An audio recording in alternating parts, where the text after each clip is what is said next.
Hello, I wanted to give you a brief summary of the photo assignment to Modernism. So for this assignment, you're going to be using some of the same technique you were using last time in terms of interpreting a photographer's work and creating your own version of that photograph, only this time you're going to be doing it for Modernism. So you're also going to include a brief description of the photograph on both the Canvas assignment and with your photo on Flickr, just like last time. Describe the photographer you chose and how your work emulates the stylistic qualities they employed. So this description is worth 25% of the photo assignment. You may use any kind of camera, same as last time. You may do any kind of post-processing. You may modify your photographs.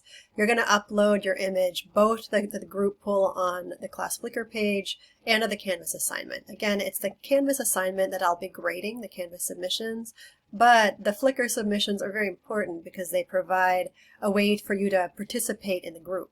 So for the group participation portion of this, that's important that you have your images submitted on Flickr. So make sure to label these so I am able to give you credit and see who things were in the class Flickr page. All work must be new photograph shots specifically for the assignment by you. Same as last time. So consider the stylistic qualities and photographic techniques of the following photographers from section 2. So you may choose any of these photographers. It's a very long list. So just think about which photographers you kind of visually engaged with the most when you were going over their work, which seemed the most interesting to you in terms of their approach, their style, their subject matter. Any of the following are totally fine to use. Just when you create a remake or image inspired by their images, just be sure to really consider the various qualities of their work.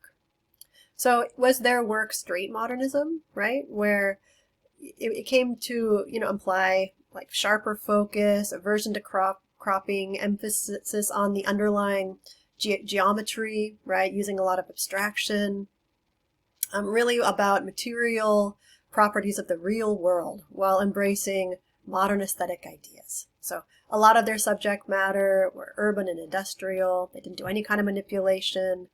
And again, a lot of it was about, abstraction, doing that through various point of view, maybe using reflections or close-up or unusual angles, any way to kind of shock you out of a sort of normal traditional way of seeing a certain subject matter. So again, they're not using allegory or narrative as we looked at in some of the other, technique. It was really about a different, in that point, new way of looking at photography as a method of, addressing these new ideas. Experimental modernist photography, data on surrealism. So there's several photographers in this section you might want to look at, like Man Ray or Hannah Hawk. They use a lot of different techniques to achieve, surrealist images.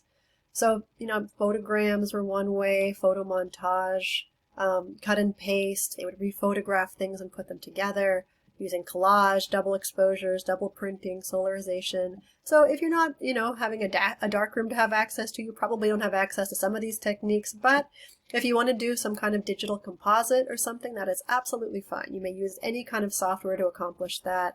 Of course, you're also welcome to do in-camera technique.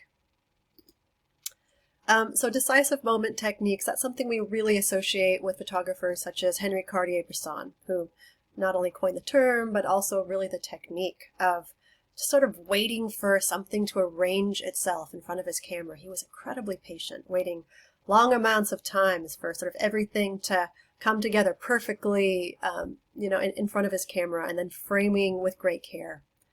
So for him, anything could be an interesting subject. It was really about how things came together compositionally, aesthetically, really looking for that moment that something is captured to give information. So again, think about what kinds of decisive moments you could capture in your life, what kind of elements or something that you could capture, where that moment in time becomes very important. It could be something monumental or something really tiny, something small, something ephemeral. So for the grading for these, your ability to sort of emulate their style is worth about 25 points. use of your photographic technique, framing, compositional elements, lighting, 25 points. Your project description is worth 25 points. And then, of course, no late work is accepted. I do give a 24-hour grading window. You may submit work up to 24 hours late with no penalty, but I don't accept work later than that since these assignments are group participation based, and that kind of falls outside of the participation window. Again, if you have any questions about the photographer you chose, about any techniques, about anything at all from this section, please contact me. I'm always happy to hear from students. I very much look forward to seeing your work.